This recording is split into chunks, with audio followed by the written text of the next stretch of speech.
Pleasant day to our listening and viewing audience. Thank you for tuning in to the Roundtable, a special engagement between the Prime Minister of St. Kitts and Nevis, the Honourable Dr. Terrance M, and members of the media.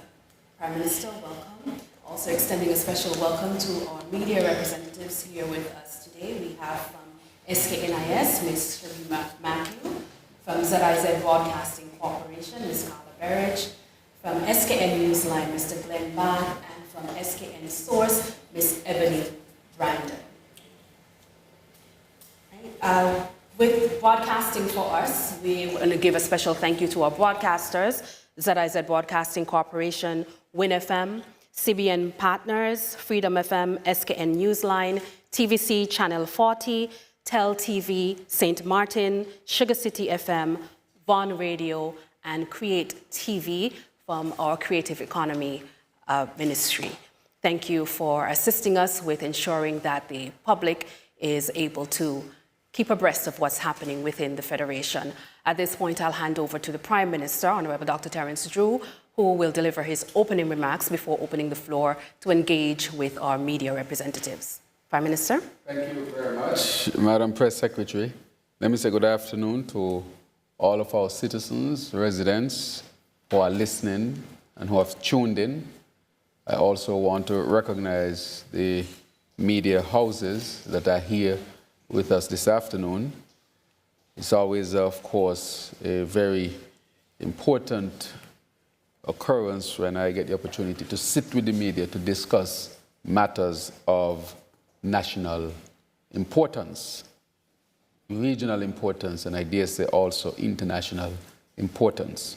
Today, as usual, I will start out with a short opening statement that I will curtail, but just to touch on a number of very critical matters.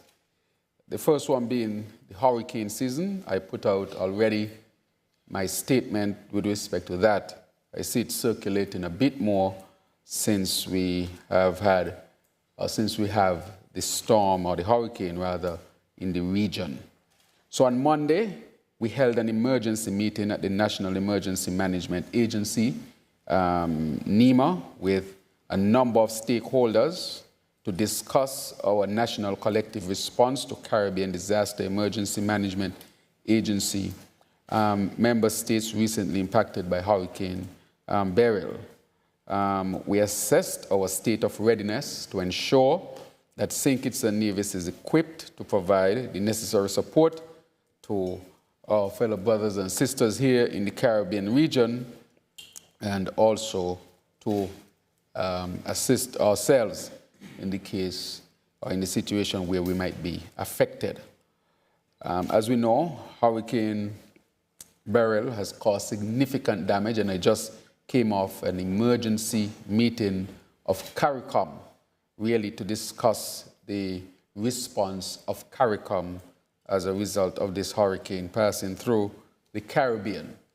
The countries that are affected significantly are St. Vincent and the Grenadines, Grenada, Carriacou and Petit Martinique.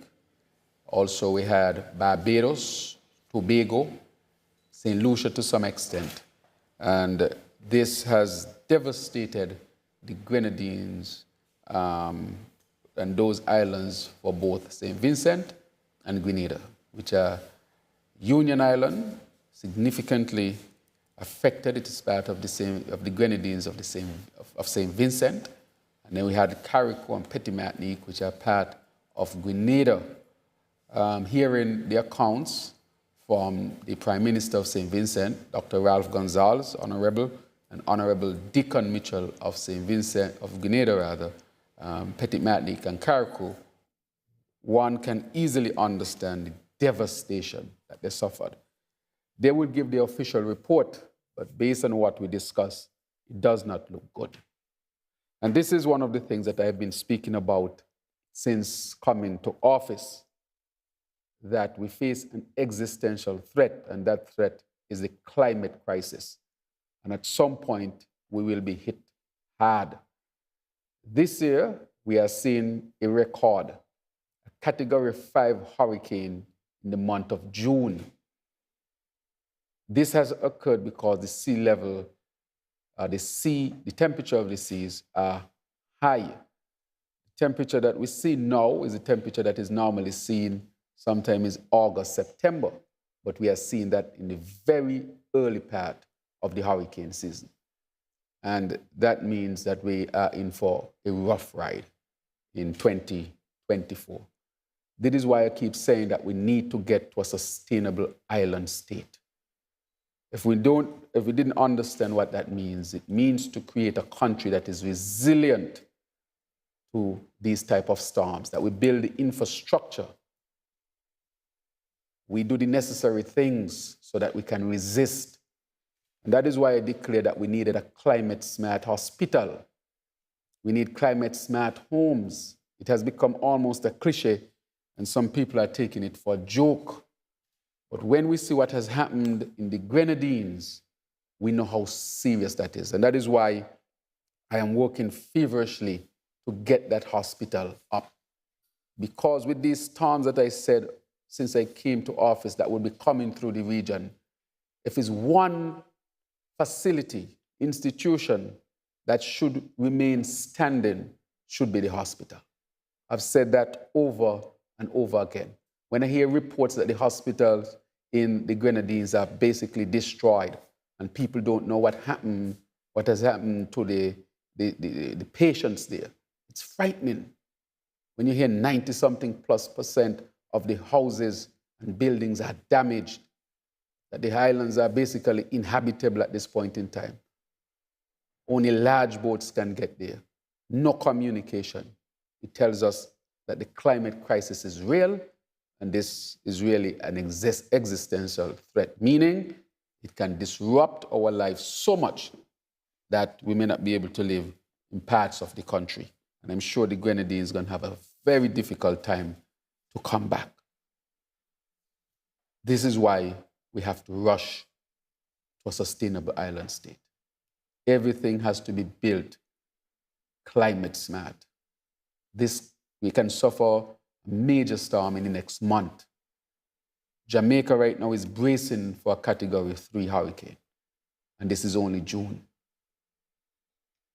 And therefore, I hope that this has really brought home the point about climate change. And this is not a hoax, this is real. When we speak of really climate resilience, this is what we are speaking about. However, there's hope, because I think setting the agenda of the sustainable island state has put us on a path to really get to where we hope to go. It will be a long road. It will require all working together to get there. But as a people, we have to prioritize, we have to plan, and we must know that this is going to be extremely expensive. Just to build a brand new hospital that is climate resistant is costing us $60 million. And that's just a hospital. The homes that we are seeking to build, and they will start building out in earnest from this week, I can tell you that. We got a bit slowed down because of the hurricane in the region, where we are starting the next 50. We are rolling out. I spoke to the financiers for the program, and they have assured me that all is in place, and I've seen that all is in place. We need climate-smart homes so that we can resist as much as possible these strong storms, these frequent storms, and all the changes that come with climate change. The whole world was aiming to limit the temperature rise by 2030 to no more than 1.5. It is projected to be at least 2, because human beings, we on this earth, we have responded slowly.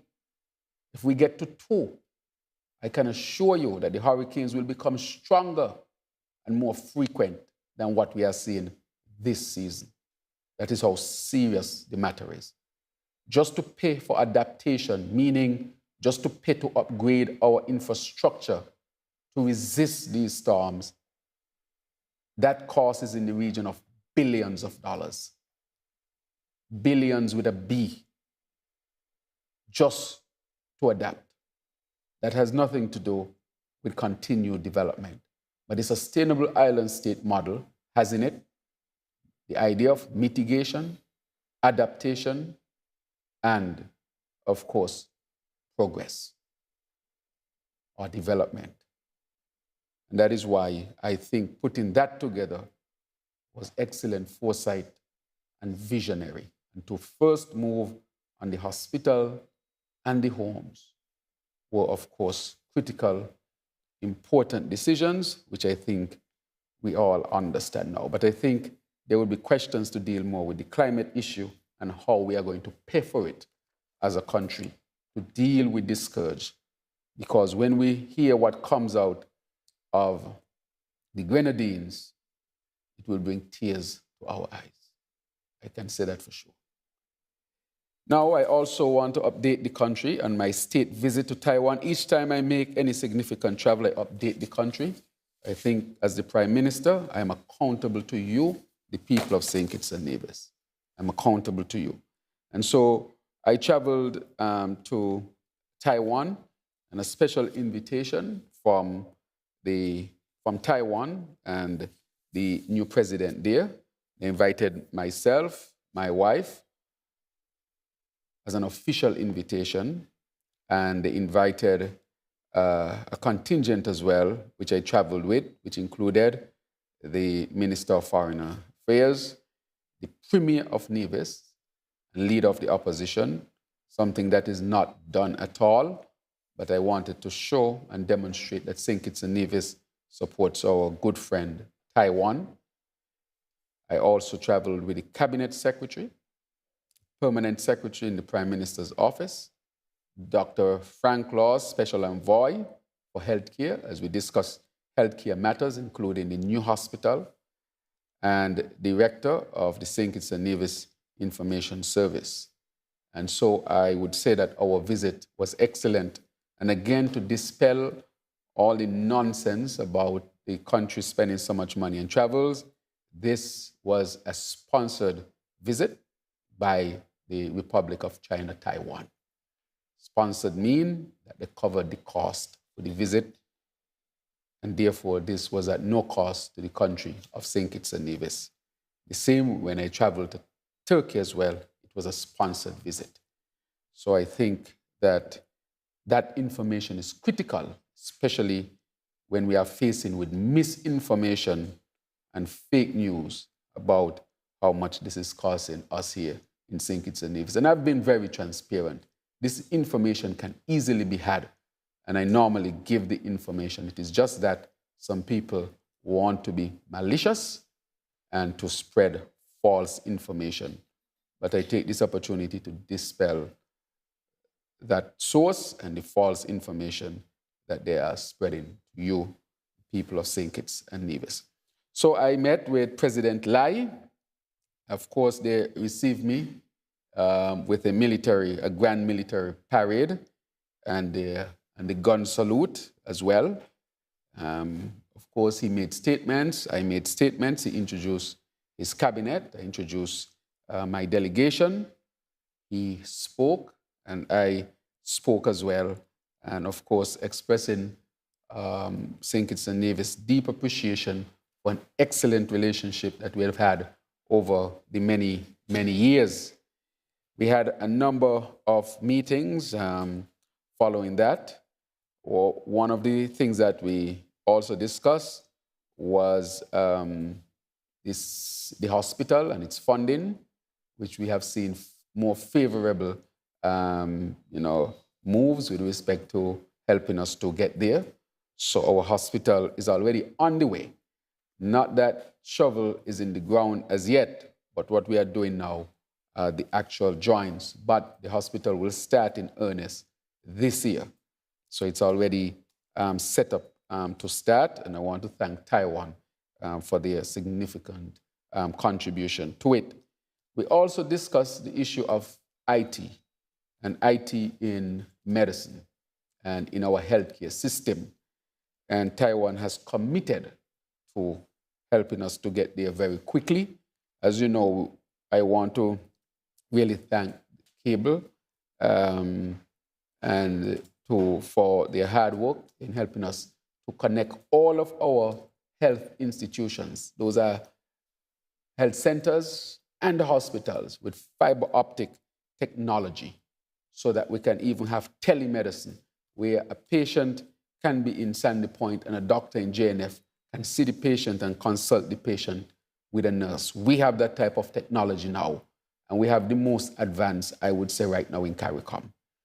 We have the most advanced. And because of that, we will be able to introduce the technology into it, which is the electronic medical health record system, so that we can be counted among those who are advancing with the inclusion of IT. I promised that we will do this, and we will have, I am certain, one of the most advanced systems in the CARICOM when it comes to health information system and the technology that goes with it. It is critically important because, as I've said, if there's one ministry that must continue to run, or institutions that must continue to run, it must be health. It is the most basic of all, and that is why we are investing heavily when it comes to modernizing our healthcare sector here.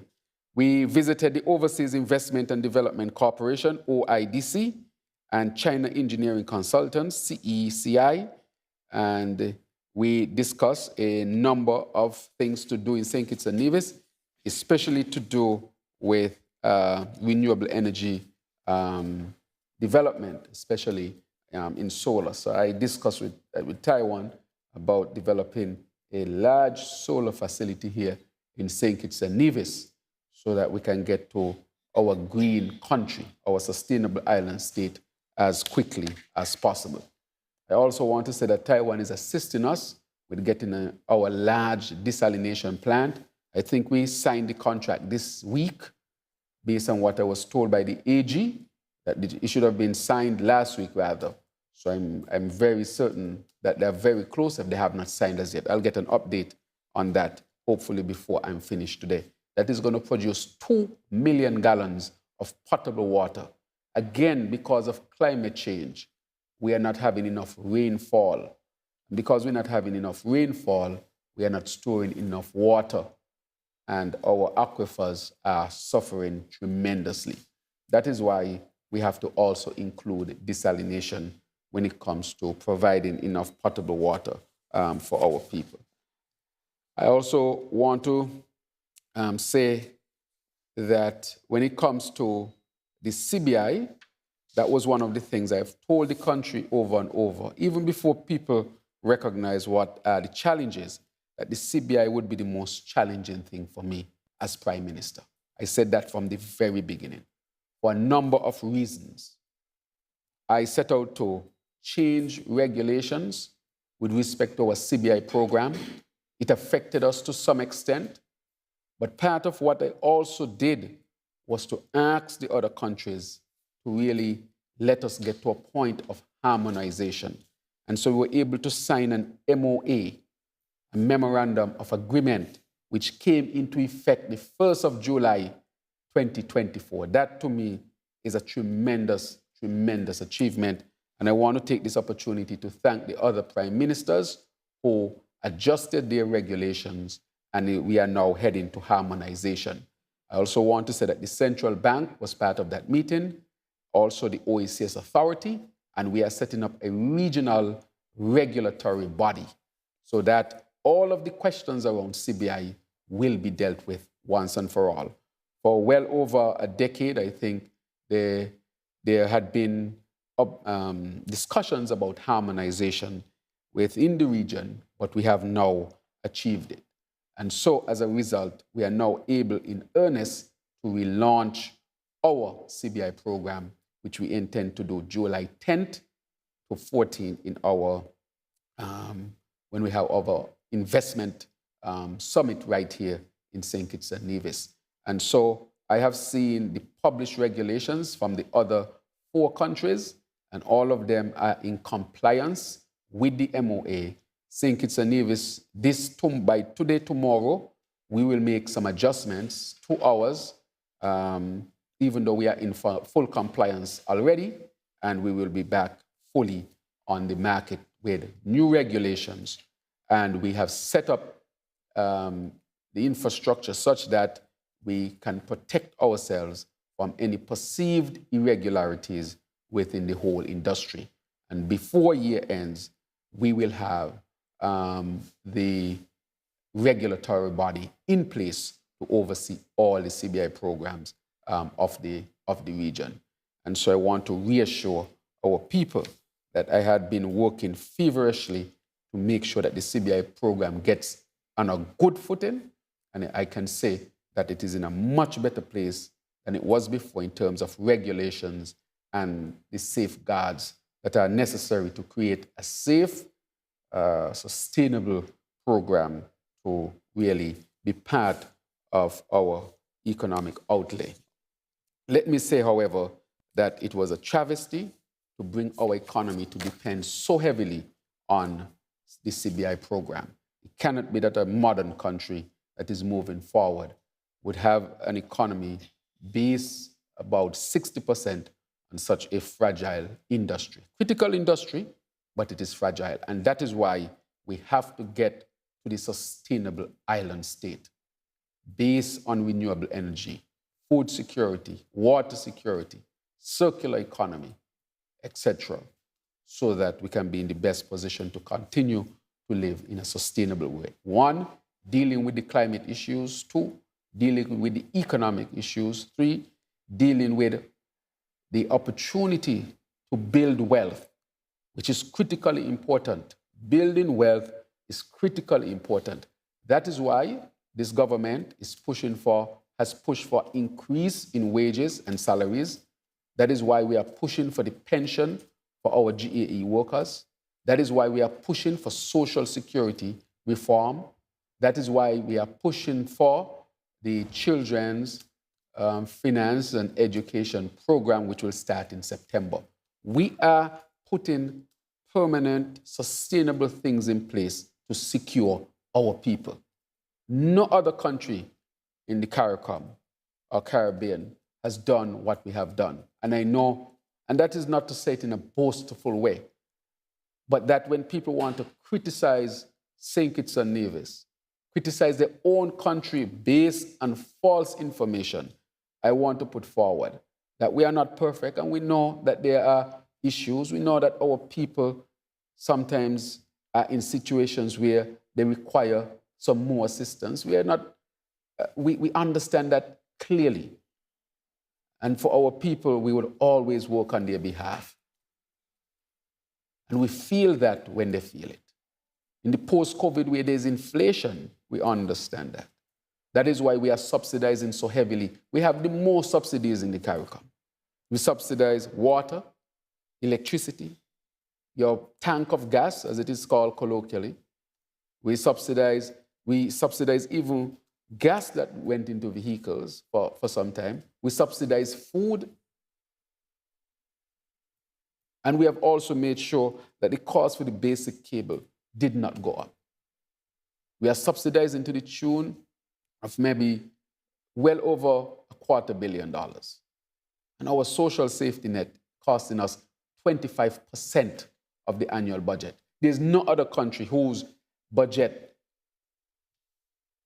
contributes 25% to the social safety net. These numbers are basically heard of in Europe, for example. But here in St. Kitts and Nevis, that is the reality. So we support our people significantly, even at those levels. And so I would like to say, of course, that does not mean that persons may not have challenges. And I acknowledge that. And I recognize that. And that is why we have to get to a sustainable island state. And that is why we just cannot depend on the Citizenship by Investment program, which has gone through some challenges because of the regulatory framework that we sought to put in place here in St. Kitts and Nevis. Now we are taking that to the region. We need a diversified economy. And that is what we are basically working towards, making sure that our economy is diversified and it is resilient and it is sustainable. So you'll hear much more with respect to that as we go forward. But I would like to bring my opening statement to an end and give the media an opportunity to interact and let us have a meaningful discussion here at this round table today. So I think we can start the discussion.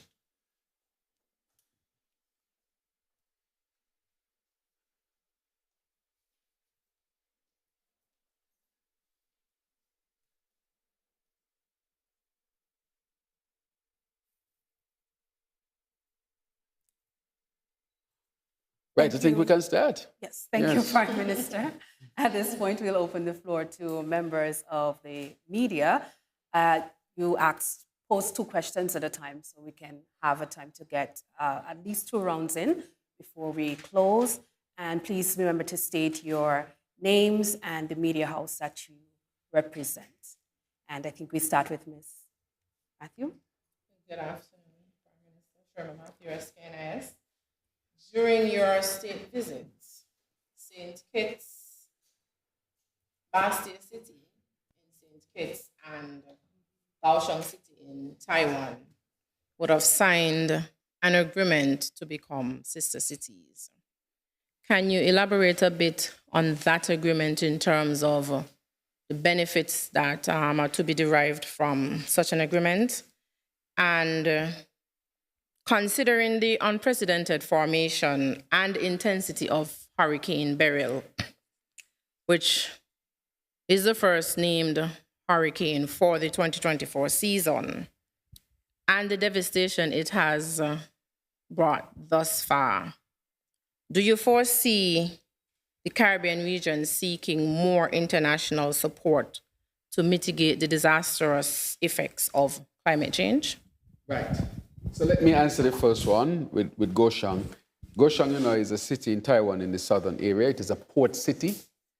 It is a significant city in Taiwan. It is considered a large city by their standard. This city has done significant work in terms of trade, especially through port, in terms of technology. They are a significant part of the tapestry of the Taiwan's economy when it comes to its technological offerings. Culture, fishing. So many areas in Kaohsiung that are developed and that they're working on are similar to what we have here in Bastia. And that collaboration, where we'll be able to exchange best practices, be able to exchange resources, and I think that Bastia can benefit significantly from this relationship becoming a sister city with Kaohsiung. So there would be tangible benefits in terms of our development. And there will also be benefits from the human capacity development side. We already have students studying in Kaohsiung, and we can expand on that so that we can help to get our people build their capacity to get us to our sustainable island state. So I want to thank the local government, the mayor, and I want to thank the good people of Kaohsiung for really coming to the table and becoming a sister city with Bastia here in St. Kitts and Nevis. Now, the other one you asked is about how the Caribbean, Hurricane Beryl, and we asking for more assistance, correct? Yes, right. So the Caribbean, I look at the issue of the climate crisis from a perspective of climate justice. For me, it is not just asking for assistance as we will normally do when we need it. I think that there is an obligation on the part of those who create this issue to help those who are suffering, to mitigate, to adapt, and to be able to continue their development. It is critically important. That is the argument that I have brought to the UN since my first address in September of 2022. It is a matter of justice. And that will always be my argument. Why? The industrialized nation started to develop. They developed on sources of energy that came from coal and fossil fuel. Among other things, these are contributing significantly to the climate crisis.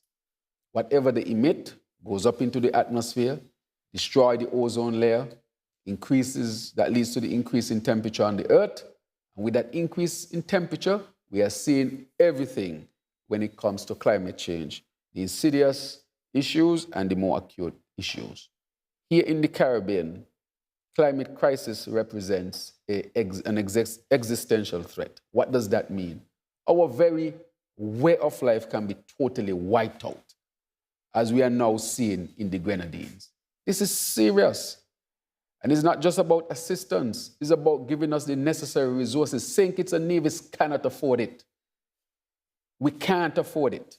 It costs billions of dollars for us to adapt, for us to be able to mitigate, and for us to be able to continue to develop. We can't afford it. We did not create the crisis, yet we are suffering significantly from it. You hear our people crying that they don't have water. That is because rainfall has dropped significantly. Mold, that is because of the shift in the climate. Mold is growing at a much faster rate. Heat injury.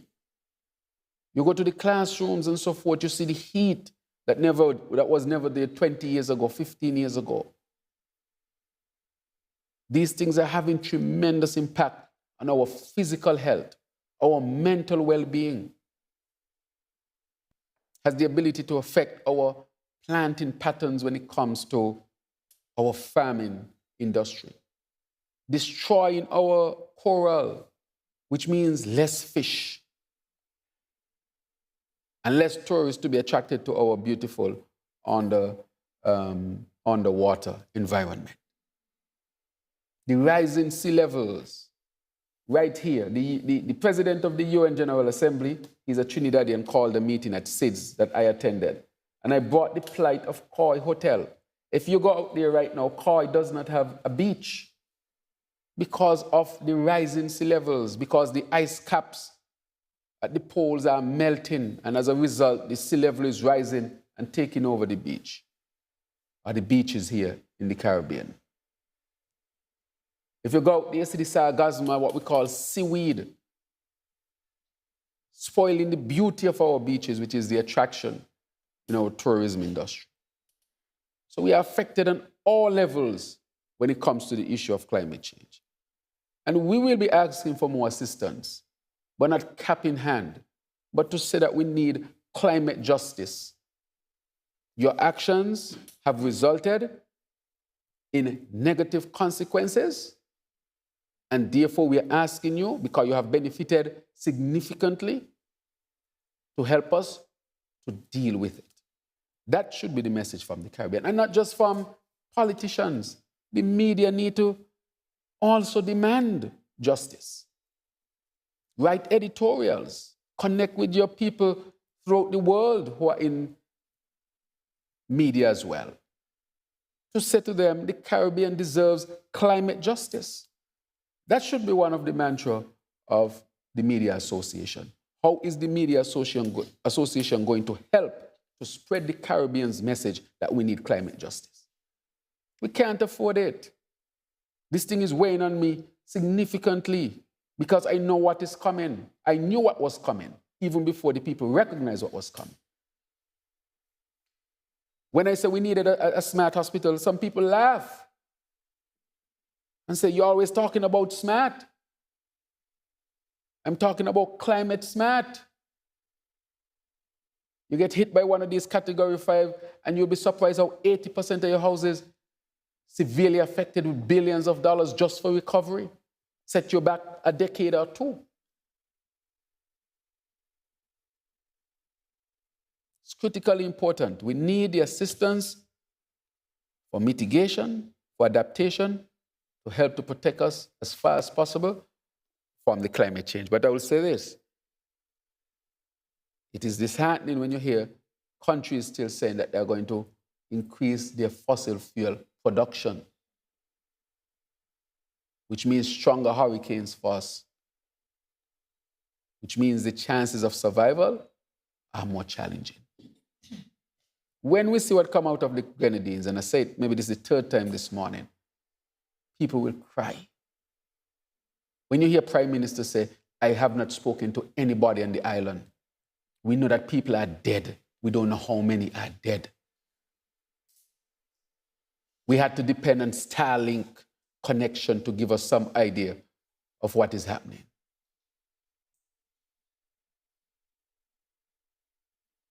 These are serious, serious matters, critical matters. And I want our people to take it seriously. I've said to you, the people, that I will not lie to you. I knew what I was saying when I said we need to get to a sustainable island state as quickly as possible. We have to build that resilience, but we cannot afford it. Therefore, because we can't afford it, we have to ask for more assistance. But not only assistance in terms of what they can give, but they have to assist by cutting their emissions. Because if they don't cut their emissions, no matter what we do down here, it is not going to make a significant difference. The hurricanes are going to get stronger and more frequent to the point where you cannot build anything to totally resist them. It will make life near impossible on these islands. If you are going to be hit every year by a category 3 to 5 hurricane, how are you going to survive? It means that people are not going to insure any Caribbean country. Otherwise, or we will not be able to afford insurance. When the insurance companies look at the projections, the insurance companies are going to put their premium based on the risks. The higher the risk, the higher the premium. More money out of people's pocket. And if you can't insure, you can't attract businesses. You can't attract investments. This is how serious this matter is. Therefore, we have to ask for assistance in telling them we are demanding that you cut. We cannot go and say, please cut. We have to say, you have to cut. Because we are dying down here. Literally and figuratively. And therefore, I think, I know I'm impassioned about it, but it's because I know what is happening and what our people face. And I'm hoping that my passion will get across the message. So we'll ask for more assistance. Good afternoon, Carla Berry, ZIZ Broadcasting Corporation. Prime Minister, you spoke about an emergency meeting you attended yesterday in terms of the national response. Can you give us an update on that in terms of the Federation's readiness with shelters, just our general state of readiness? Right. Go ahead. Sorry. Yes. Also, the Federation has pledged to assist countries affected by beryl. What would that assistance look like now that we are seeing some of the devastation and it's being seen and assessed? What tangible ways can we help? Right. Thank you very much for those questions. Well, let me start with the first one. NEMA, as you know, has been meeting regularly. We even had a simulation exercise. Can you imagine people were out there spreading false information about the simulation exercise? I said to NEMA, based on what I know was coming, that we needed a simulation exercise. How can we go into a hurricane season where we expect stronger storms, more frequent storms, and we have not tested our systems to know how ready we are? The only way you can really know, two ways. One, the real thing, or two, pretend the real thing. And that is what we call the simulation exercise. We did it and we found some gaps. And I remember when the light went off at the hospital and police was blocking the road and all of these things. And then we said to the country within a half an hour that this was an exercise. Because we wanted it to be as real as possible. That is why we did not inform the country before. But the plan was a half an hour after, we will inform the country that this was a simulation. So I think we are taking this very seriously to the point where we ran a simulation without informing and said this is a simulation exercise. And I want to say that we are much more ready than we were even a year ago. We have the shelters. Cabinet 2 weeks ago approved the full budget that was asked for to get the shelters up to par. Full budget. Whatever they asked for, we gave them in full, 100%, because we wanted to make sure, or we want to make sure that the shelters are up to par. The second thing that we did is to identify other buildings that can be used for shelters. We have said that even if we have to use the schools, we will as a last resort, but they will have to be used if necessary as well.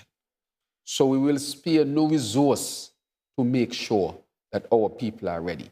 And as I said in the meeting that I chaired yesterday, that once the emergency powers are brought into effect, whatever is needed, the government will get to make sure that we are on the best footing to deal with any of these disasters. So I can say that we are progressing well, and we will meet again. And we will run more simulation exercises, because we are going to do a desktop. We're just not going to say when is it. I'm saying it, but you will only hear after it is done that it was that, because we want it to be as real as possible so that our people can have the best opportunity of survival. The other matter that you talk about with respect to the assistance, I had been in communication with the prime ministers. As you know, I was at White Sands. I left White Sands and I went home to call the different prime ministers. I spoke to Prime Minister Mia Motley. I spoke to Prime Minister Dickon. I communicated with him, rather, we did communicate. I spoke to Prime Minister Ralph Gonsalves, and then I communicated with Rowley and I somewhere in the 4 morning of Monday morning. So I spoke to all four. I spoke to Prime Minister Pierre as well of St. Lucia. So I spoke to all the 5 prime ministers of the countries that were most likely going to be hit. And I said to them that St. Kitts and Nevis will do its part to help in the recovery. In our meeting yesterday, we discussed that. So we will put personnel, if they ask for linesmen, for example, to put back the electricity, we are willing to do that. So we will make persons available. And also, what do you need immediately after? They have asked, so far through SEDEMA, they have asked for water, Grenada for water, and I think tarpaulins for St. Vincent and the Grenadines. We will also give other type of assistance, and those things are coming in. It is coordinated as to how it should be done through SEDEMA, and we have already started. So I can say right now, today, I spoke to the PS for National Security, I spoke to the chair for the disaster board, and I spoke to the national coordinator for NEMA, and they're already putting our assistance together to get down to the Windward Islands. Let me say, I took this so seriously that SEDEMA held its press conference right here in St. Kitts and Nevis. I think you might have been there, Bad. And this year, SEDEMA's conference is going to be held right here in St. Kitts and Nevis at the Marriott Hotel. That is how serious. When it came to fore, I said St. Kitts and Nevis will put up its hand to help to deal with the issue of the climate crisis in the Caribbean.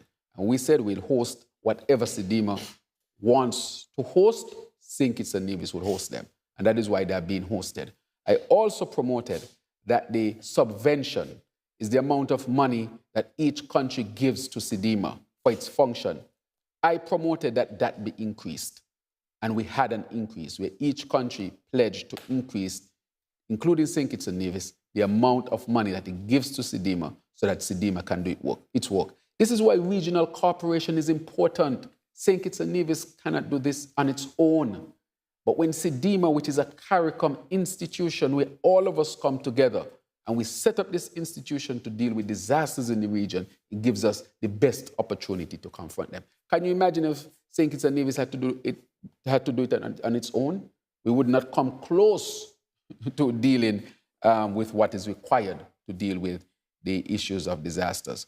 So yes, we are working through SEDEMA, and we have already started to give the assistance. So right now I can tell you that St. Kitts and Nevis is in the process, and we basically planned before, And now that the call has been issued, St. Kitts and Nevis is moving full force to assist our fellow Caribbean brothers and sisters. And we can be assured that if we were to be hit, that we will receive the assistance from our Caribbean brothers and sisters, which we have received in the past, and the pledge is there also to receive it anytime in the future.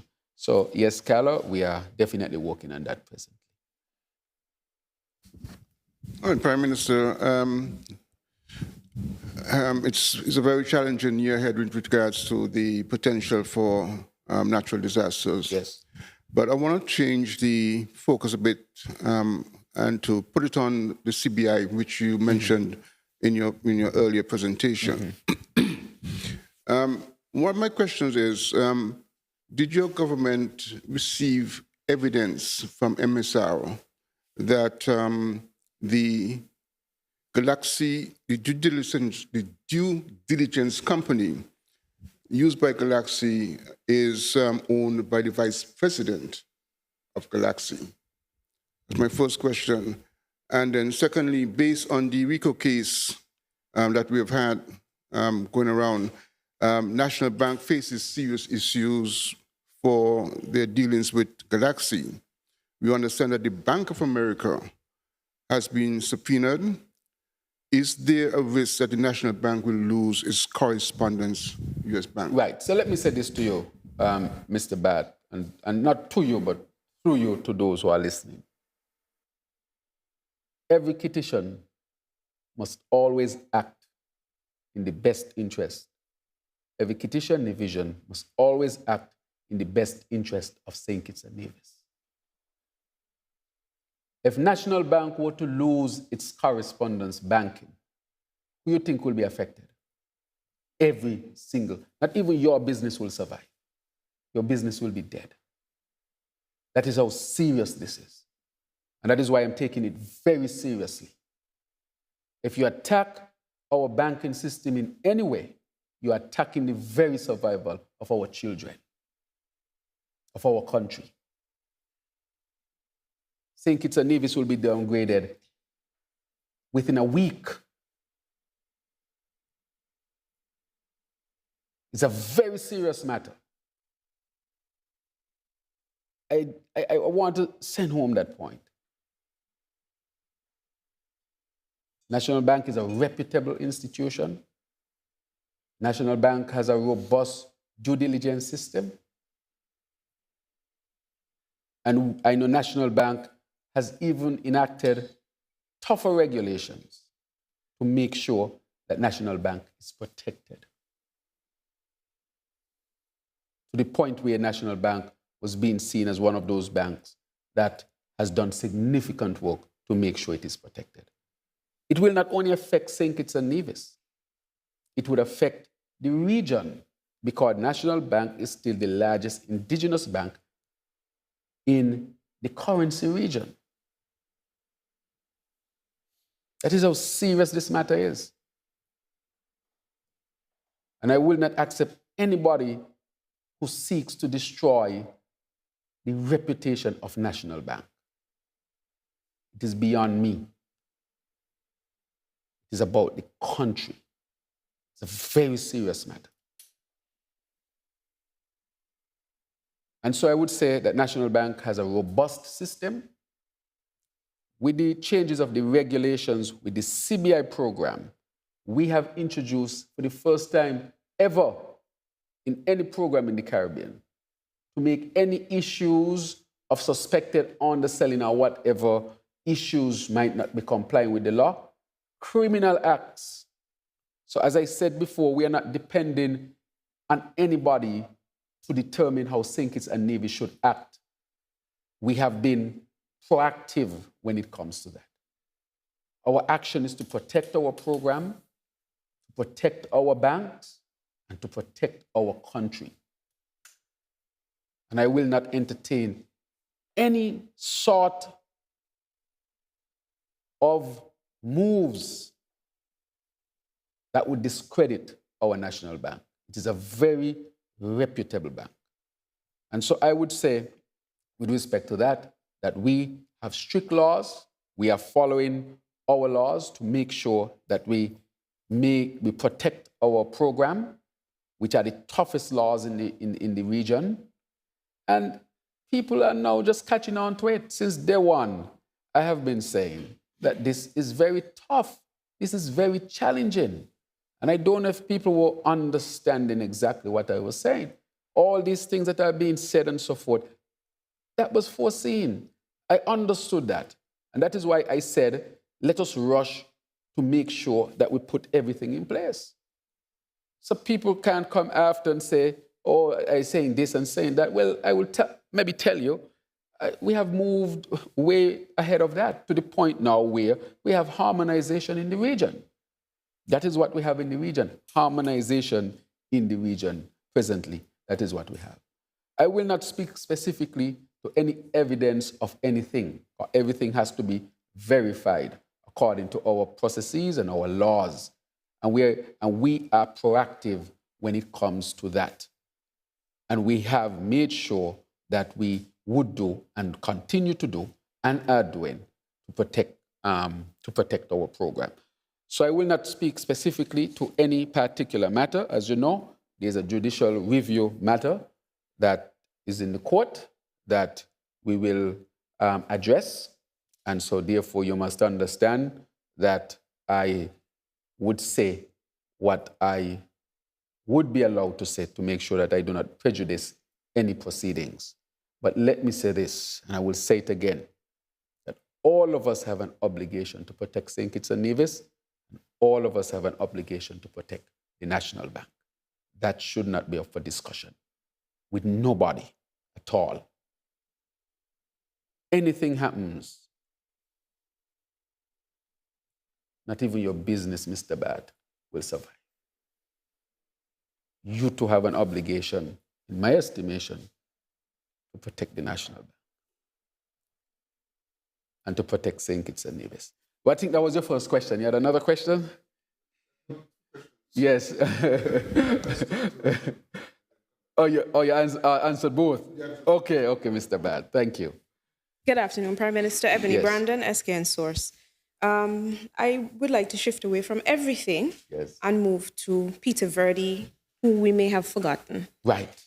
Peter Verdi became the subject of international discussion when High Court documents, in the course of an investigation that was taking place between the Germans and British authorities, some transcripts were revealed in which some very interesting comments were made by Mr.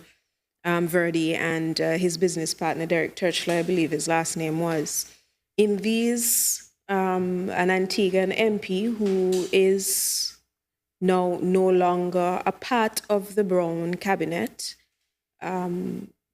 was named, as was former Prime Minister Dr. Timothy Harris. And the allegation at the time made by, and it's just an allegation, made by Mr. Verdi was that he had difficulty engaging with the former Prime Minister and members of his cabinet because they would ask for, quote unquote, shoes and watches, and they would want to go for big, expensive dinners. There were a number of allegations made which were not becoming of a head of a country.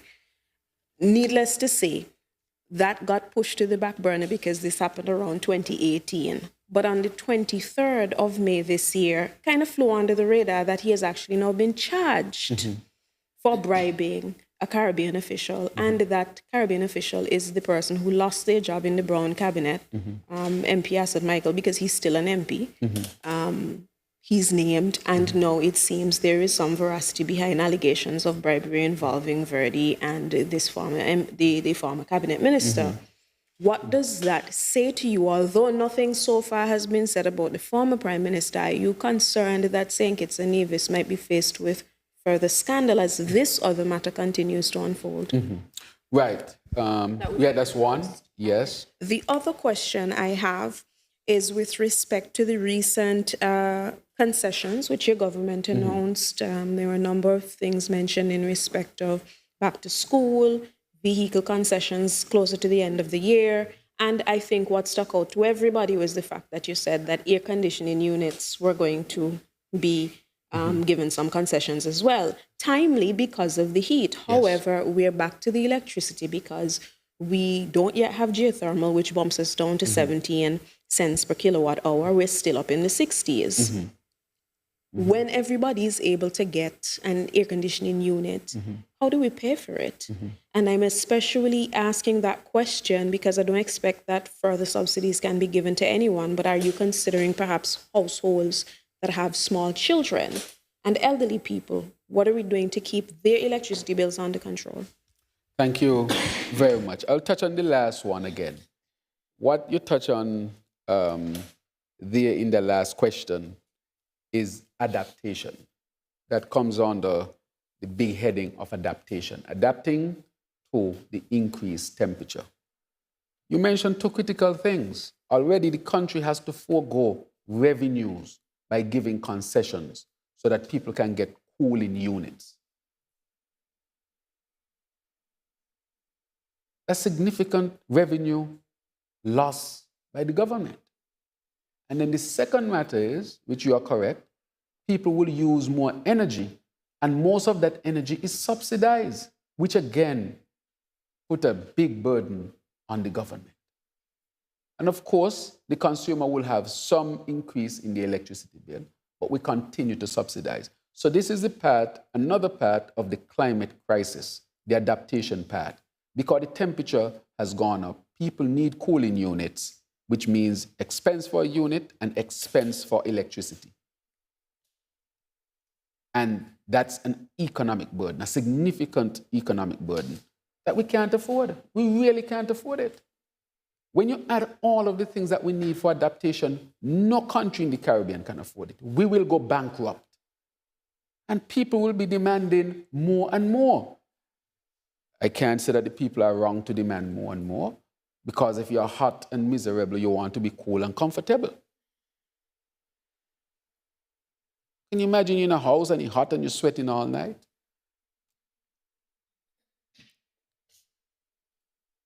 Who would not want a cooling unit? And so I understand that the people need this. And we are doing our part at the expense again of revenues to subsidize it through, one, the concessions, and two, the subsidy on the electricity, so that people can have a more comfortable life. But again, it's a part, it will cost tens of millions of dollars that we don't have. And that money could have been used for something else. Had we not have climate change as a result of the industrial countries producing all these gases that are destroying the Earth atmosphere, rising the temperature and so forth, that money could have been used to build more houses, could have been used to create more industry, more jobs, could have been used for so many other things, for infrastructure, better roads, and all those type of things that we're asking for as a country. So at the same time, we have to spend on adaptation. People are still asking for there to be development. So how do you pay for adaptation, mitigation, and development all at the same time? We can't afford it. Just looking at the AC situation is going to cost us millions of dollars that we don't have. Already, that is putting a hole in our pocket and cutting out resources that could have been put to development, which means development to some extent has to suffer. And if development has to suffer, it means we are not adapting fast enough to the climate change. So it's a vicious cycle the Caribbean going through. Money for adaptation, less money for development, less money for mitigation. A vicious cycle until you run out of money. That is why your question about more assistance is critical. No country in the Caribbean can afford it, not one. And if they say it, they are lying to the people. But they can't. The Grenadines, they can't build back the Grenadines. Somebody will have to come in and give them. They're not going to give them enough money to build back the Grenadines. People are going to permanently leave these areas and go away. For example, Barbuda was hit significantly. Build back. Even this climate change, Barbuda is hit again. You think those people are going to say, Lord, man, I just get hit. I build back my house, I get hit again. man, let me just pack up my bag and go. This ain't make no sense anymore. That is why I'm saying this is an existential threat. People will become so frustrated that they just say, let me pack up my bag and go, I can't take on this. And these countries don't have enough money to adapt to what is happening. So I got a green card, I go in America to live. That is what we are facing here in the Caribbean. And so the question that you really ask is a question of adaptation of these AC units and the electricity to do them. That is why we need a sustainable island state. That is why we are rushing to geothermal and solar energy to cut the energy costs so that we can pay for the adaptation. But nobody can come from anywhere and save us, but we can't do it without them. We need them because they have to cut their emissions. If they don't cut their emissions, we will not be able to survive as a region. The region will be destroyed by hurricanes and significant adverse weather effects. Heat. It become impossible to live almost. Because again, we have to find the energy to power all of these cooling units. If you go to the Middle East, they have oil, so they have the oil to power the AC, the cooling units.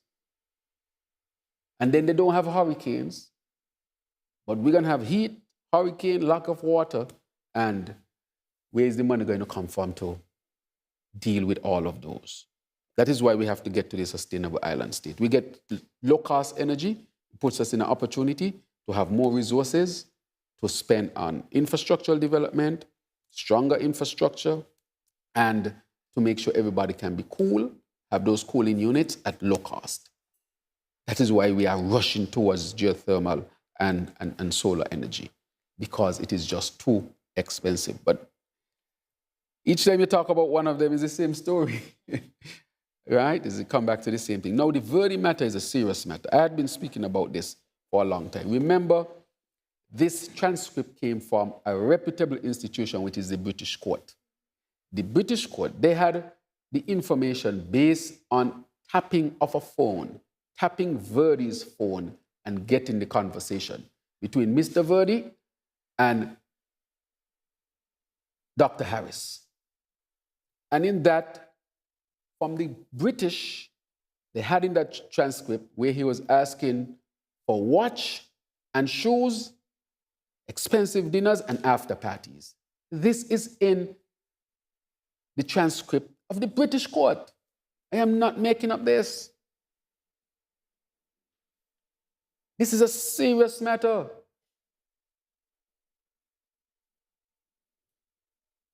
And that is a pattern that we saw of the corruption, deep corruption, that you are caught on tape by British authorities begging for watch and shoes. If you were begging for 3 houses, 5 houses, 10 houses, 20 houses, for the people, the people would have said, man, he's begging for us. But if you go beg for shoes and watch and after party and big dinners, well, a dinner in a banquet for the whole country. The whole country can't wear the watch. So it means, therefore, that was for personal gain. And then Verdi said, remember, you're going to need me for the campaign money. So it was all personal gain and not gains for the country. Because we have to ask for what we want. But we should ask for the country. And it's a very serious matter, and we should not forget it. And Verdi case is now coming up. And those things are going to surface again. Just like the issue that we had with the whaling with the same person in question. Just like what we have with the prison project, 5,500 citizenships. And when he was asked, the former Prime Minister, how many citizenships? He said it's an industry secret. Well, how the people's citizenship can be an industry secret? Hid it from the people. When we did our analysis, committed the country has committed me. When somebody becomes a citizen, they have all the rights therein in the Constitution. Therein in the Constitution. All the rights. That is why the people needed to know what is it you are doing. And that is why I keep saying that the CBI program is a very challenging one, because I saw where it was going to go in terms of the banking that you spoke about. Even though National Bank is a very reputable organization, nobody should be able to call National Bank in question.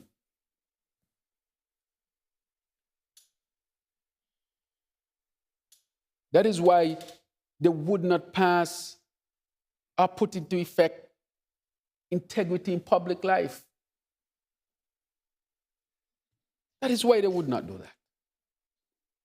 Because of these shenanigans, if you had integrity in public life, transparency and freedom of information, you couldn't say that hiding the number of citizenships from the people of St. Kitts and Nevis is an industry secret.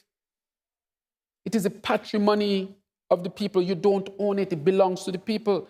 And then, in that same thing, more questions were asked. It was said that it's not the people's money is not being used to build the prison. Well, how you could say that? If the people's citizenship is being offered, how can you say it does not belong to the people? It belongs to the people. That was a travesty. And that is why we are in the situation that we are in with questions around the CBI. This must be laid at his feet. And I spoke about this even before the elections. And others spoke about it. And he hid it, and he hid it, and he hid it. But the government changed, and the facts are coming out at this particular time. And I will go further to say that members of his family have businesses in the CBI program that have made millions of dollars.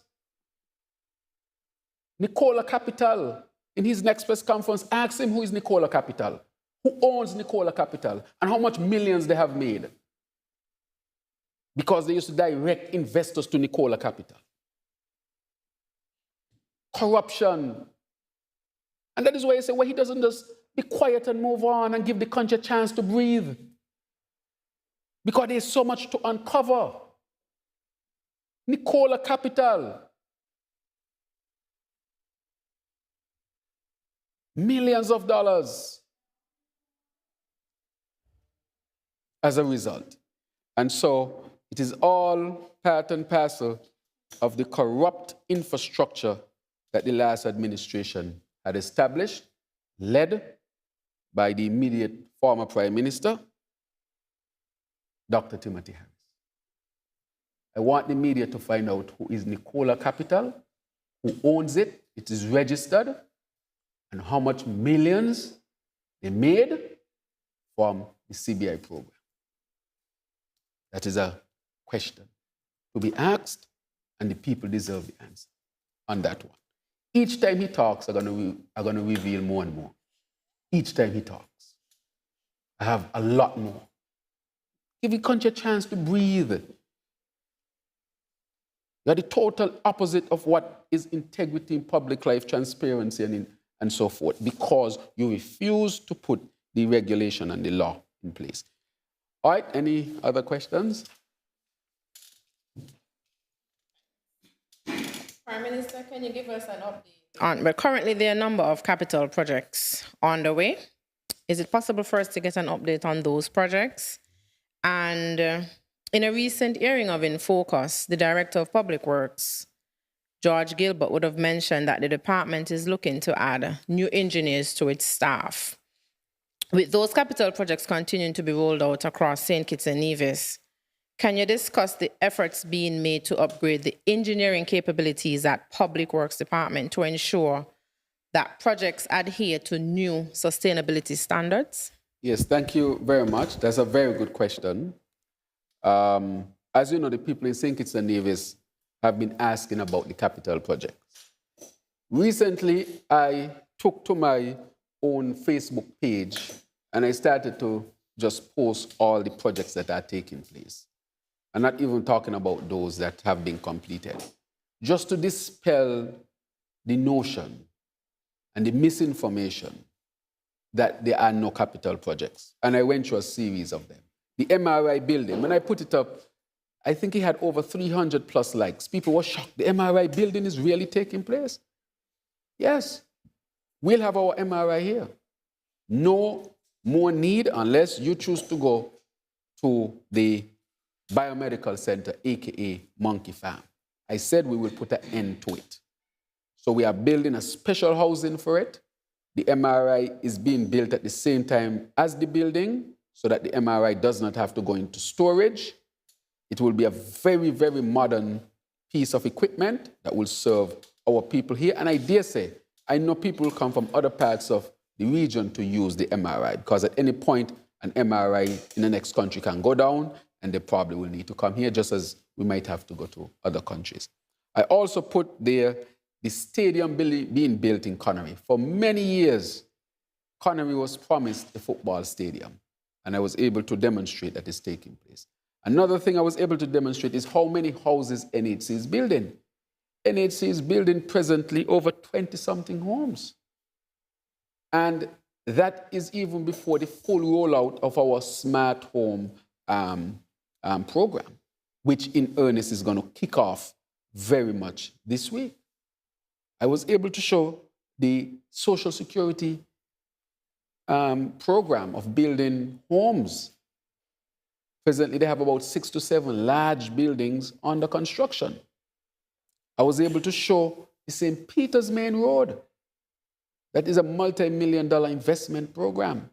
I was able to show the new traffic 3-story building being built to house the traffic department and move from the small room that we have at the St. Johnson area. I just said, let me just start to post them.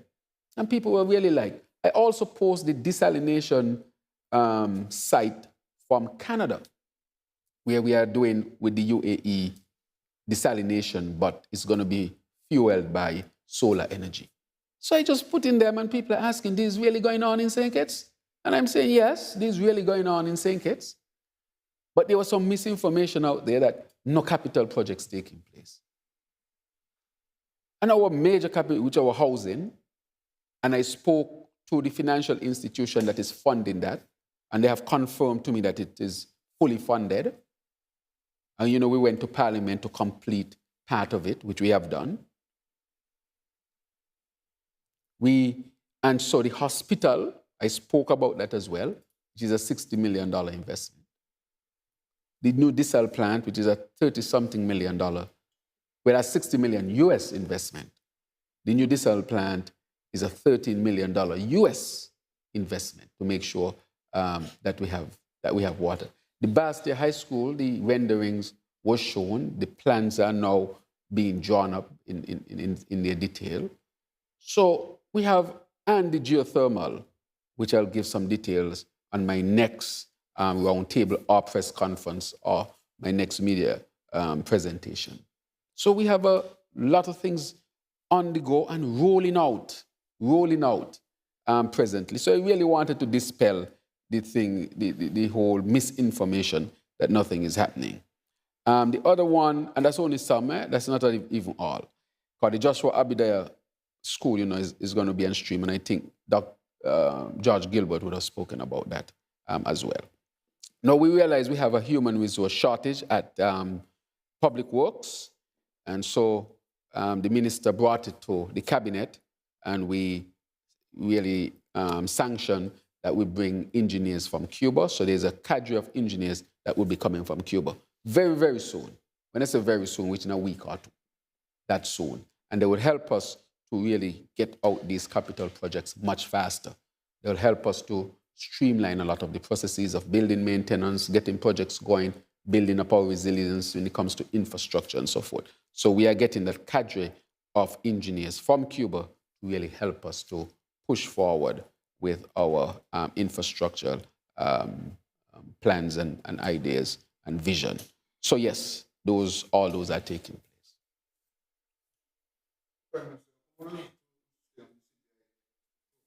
Mm-hmm. Mm-hmm.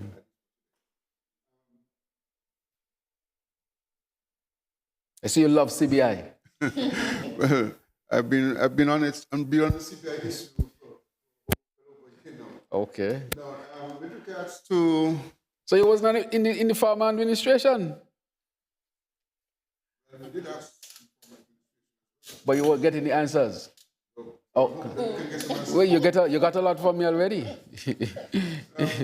now, with regards to a report that surfaced yesterday, we are now aware that the Attorney General is about to be named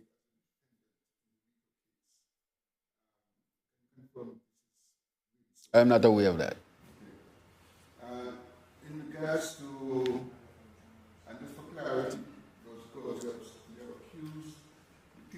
accused Let me ask you, where are you getting, because you're asking this, where are you getting this information? From a what? From a reliable source. Okay, because when you say you're asking me a question because you're getting from a reliable source, I want to know the authenticity of your source as well. there is also another matter. You have accused the People's Administration of allowing the selling of our citizenship through the jail project. When you came into office, Right, so let me clarify. I have never said that I have never said that, Mr. Bad. I've never said I accuse them of underselling. I accuse them of hiding the information of the number of citizenships. I can accuse them of maybe lowering the legal price, but I've never said anything about underselling being done. That is very critical. I am the Prime Minister, and I have to make it clear. This Prime Minister has never said that. I know what that question is, and I know the implications of that question, and so I have to make it clear. Not this Prime Minister. I have never said that. I have said that we have put a continued due diligence process in place, and I have made underselling a criminal act, and we will do what we have to do. And anybody we found who would have broken the law, after meaningful investigation and going through the process, we will do it. You have to have the laws in place to make sure that you can deal with these matters. We have criminalized it. So I have never said that. so just to be clear now, when you got into office, did you, under your administration, did any applications or processes of applications being made on the jail project that were under the legal price?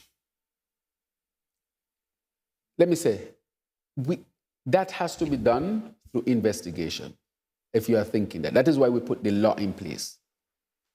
When it comes to me, you cannot just automatically think that it's below the legal price, because there's something called the government fees, which come directly to the government. If there's suspicion of it, that is why we are putting in place even stronger investigative infrastructure in terms of putting someone who will investigate any issues of that.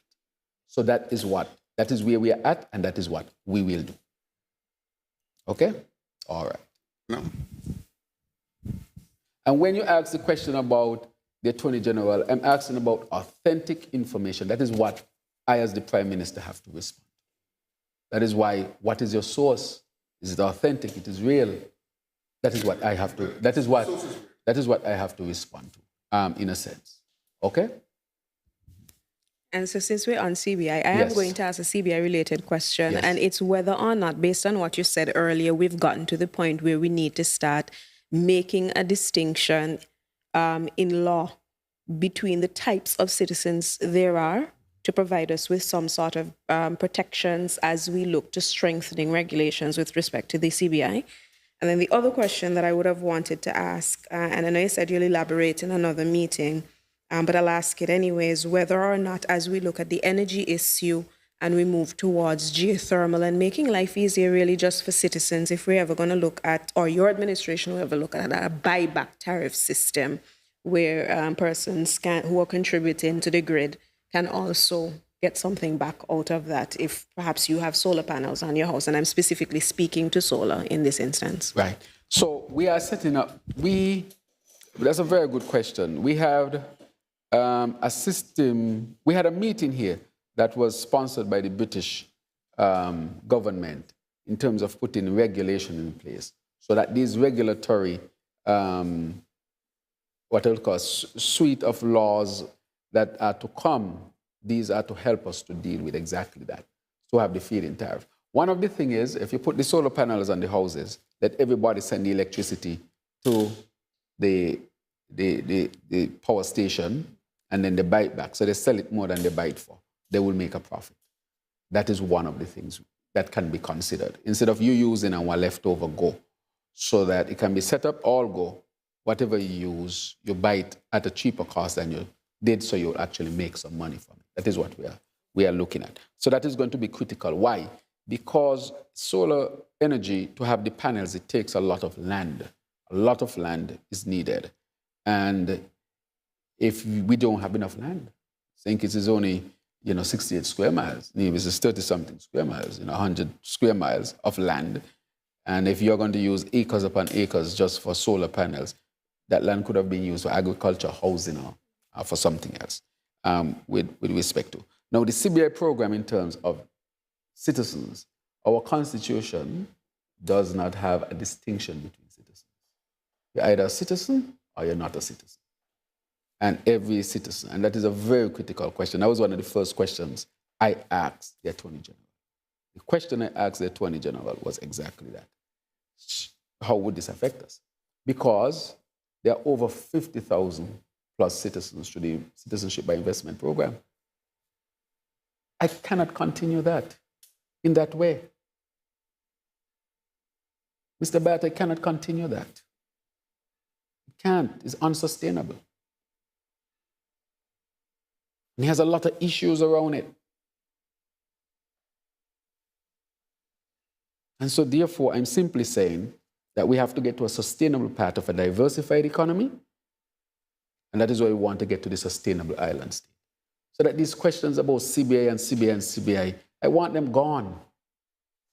We need a country that have a very regulated CBI program from a regional level and a diversified economy that is premised on a lot of things. Because in the CBI space, people are looking to see how they can gain. That is why I said this is going to be the most challenging thing that I deal with. Sometimes the country is not the best interest of people. It is their personal interest. Because they can pack the bag and go. You and I can't pack our bag and go, Mr. Bat. Well, I could speak for me. I ain't going to order citizenship. I can't pack no bag. Okay. And that is why I want a program that is transparent and nobody can call it into question, and to get all of the perceived shenanigans out of it. Not just for us, but for the region. Nobody should be fighting over our citizenship. We should be in total control of that. That is what I'm simply saying with respect to that. And nobody is going to take that away, I think, from any leader of this country. That is where it really should reside. Or the people elect the leader to address those particular matters. All right? So my greatest interest is St. Kitts and Nevis. There are others whose interest is self-interest. And I will do everything that I have to do to make sure St. Kitts and Nevis is on the best footing. That is why I think good governance is critically important.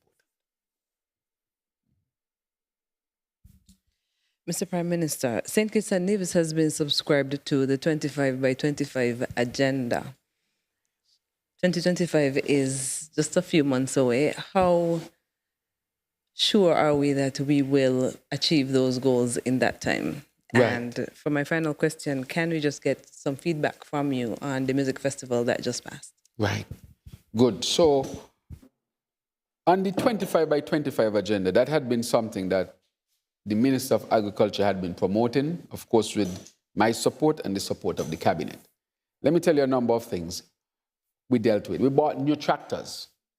So we have brand new tractors to make sure that we can have the land prep necessary. We also started a drought-resistant program, again, adaptation to climate change. Millions of dollars being spent just to adapt to climate change with the increased temperature. And so what we actually have presently is a drought program that includes drip lines and seeds and matting for the ground and all of these things. These things are critically important. And as a result of that, we had seen an increase in agricultural output.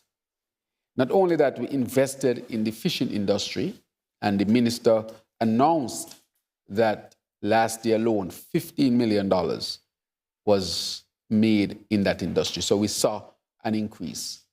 We are about to engage on a fisheries, and we are going to put that down in the Deep Bay area. That is a fishing town, so to speak, a fishing community. So that is it. That is very, very important. So we also invested in those tanks for water. We invested in training more of our farmers. And not only that, we are embarking on some very large programs. For example, the planting of 400,000 trees of plantain and banana. That is going to start very soon. So we want to deliver that to almost every house in St. Kitts and Nevis. So, Carla, you should have a banana tree and a plantain tree, producing fruit and producing, and then we're going to create farms with bananas and plantain. We now have on the way 13,000 plants of coconut, again, to replant coconuts here in St. Kitts and Nevis. So in a sense, we have done a lot of work establishing Bayfords again. Southern University is coming very soon, in this month, actually, to help us to build out Bayfords. That will be a center of excellence for livestock. So we have done a number of critical things that we think would get us there or close to there. And I think the minister has the numbers. And St. Kitts and Nevis has been identified as one of the countries that is on its way. We have taken this very seriously, and we have made the necessary investments with respect to it. With respect to the music festival, as you know, that the music festival was started in the 90s. It's a very long-standing music festival that keeps getting better.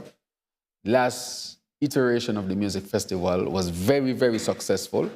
All 3 nights were attended. They had great attendance. The people came out in their numbers. As one person told me, you look like you have more people in the VIP than you have in the regular.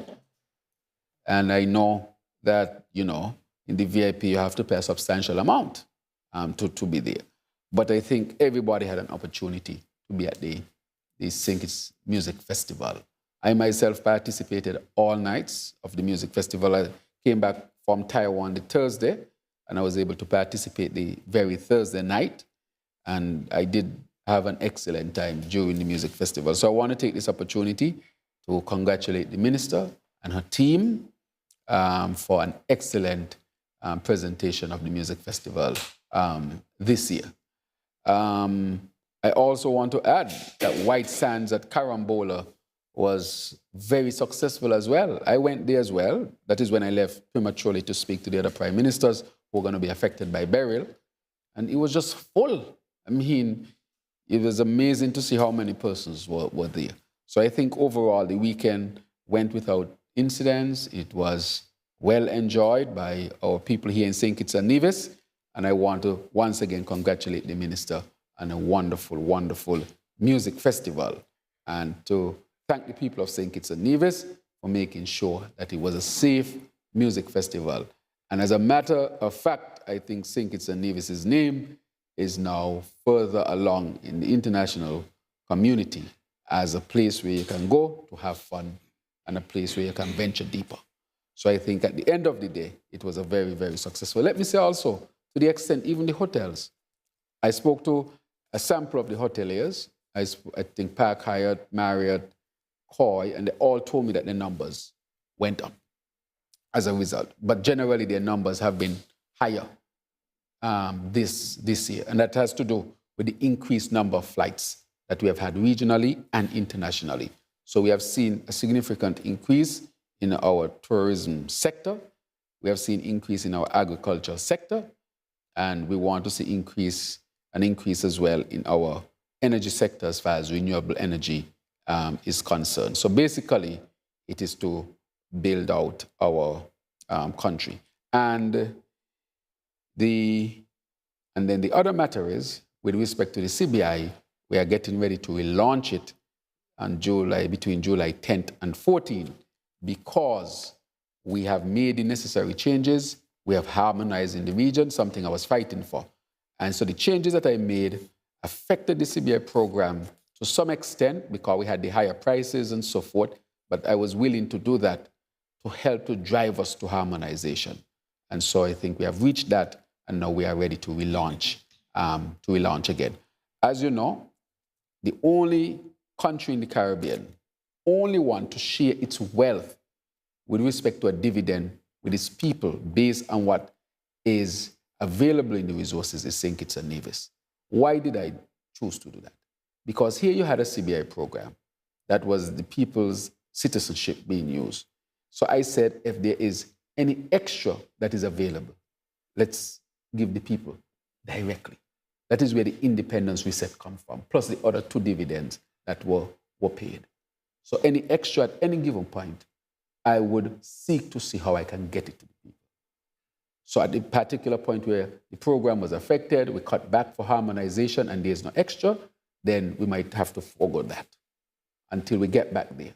But the key to this government is to create a sustainable island state so that we can have higher wages, we can have pensions, we can have the student or the children's financial and education program to end poverty once and for all. Those are the things that we are striving for, to create jobs in the green industry. That mean geothermal and solar energy. Let me add something here. St. Kitts and Nevis now has the largest technical course for solar panel training in the CARICOM. And we have the first cohort, the trainers of trainers, they have just completed. We're now going to start our electrical vehicle mechanic training. The vehicles are supposed to come in, I spoke to Dr. Archibald, within a couple of weeks. And then we are going to get mechanics, and we're going to train those mechanics at the CFBC of how to take care of electric vehicles. Our electric vehicles, that is what the world is switching to, and St. Kitts and Nevis is to be ahead. So you see, all these plans and programs, they work in unison, so that at the same time we are transitioning, we are preparing our people technically to take the jobs that are necessary to be had. So in a sense, it is all part of a whole, but the whole must function well. It is not that one sector is isolated from the other. There are no silos, all working one with the other. Because if we take down the cost of energy, everybody benefits. Personally, industry, jobs, everything, social programs and so forth, people really benefit significantly. So it is all in an effort to develop a sustainable island state which brings everything together so that we have the best opportunity for proper living here in St. Kitts and Nevis. Thank you very much, Prime Minister Drew. And thank you also to the media houses for taking the time out of your schedule to come and engage with the Prime Minister.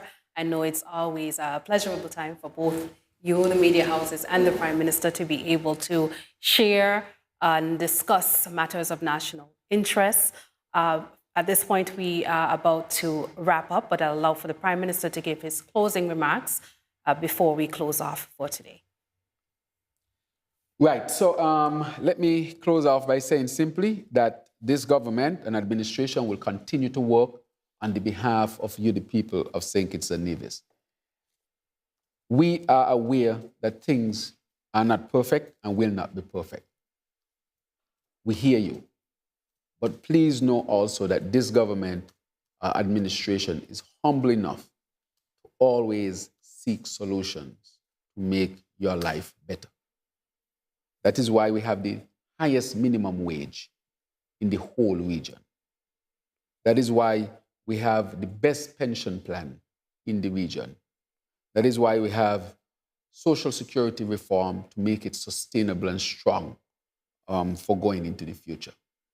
25% of our budget is built on the social safety net, or goes towards the social safety net. That means elevate, that means lift, that means step, that means the children medical fund and all the other, the uniform program, the funeral assistance program, the subsidies for electricity, gas, water, food. We are spending the largest part of our budget on these things throughout the region. The stats speak for themselves. Look at the numbers and you will clearly see. And we have shared the wealth from the CBI with our people. Whenever the opportunity presents itself, I will share it with the people. But it's a dividend, meaning that is the extra that is left after you would have fulfilled your full budget and any other thing that you can give directly to the people.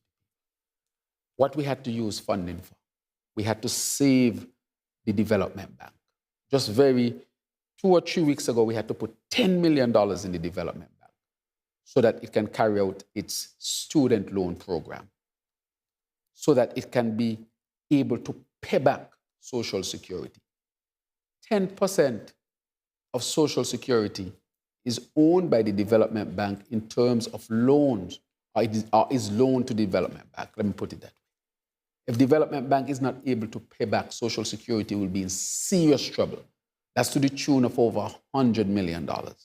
I could not stand by and allow development bank to fail because of the bad management by the previous minister and his brother. And if development bank fails, Social Security would be put at great risk. So I had to ask myself a serious question. Where do I put that money? Had to put it in Social Security, indirectly through the development bank. So the development bank is now doing its student loan program, which had been stopped for a while because there was no money. And it is now able to pay back the Social Security, at least some of the money that it owes. And we hope that development bank can continue to stabilize to be able to pay back more to Social Security. Critically important. That, to me, is one of the most critical important decisions that had to be made. We are paying a lot for adaptation by subsidizing so heavily so that the cost to the people at the end of the day will not be so much. And I know that post-COVID, people are having challenges, but no other country, and I dare say no other country, has given so much to its people to ease the burden. And I stand on that with facts.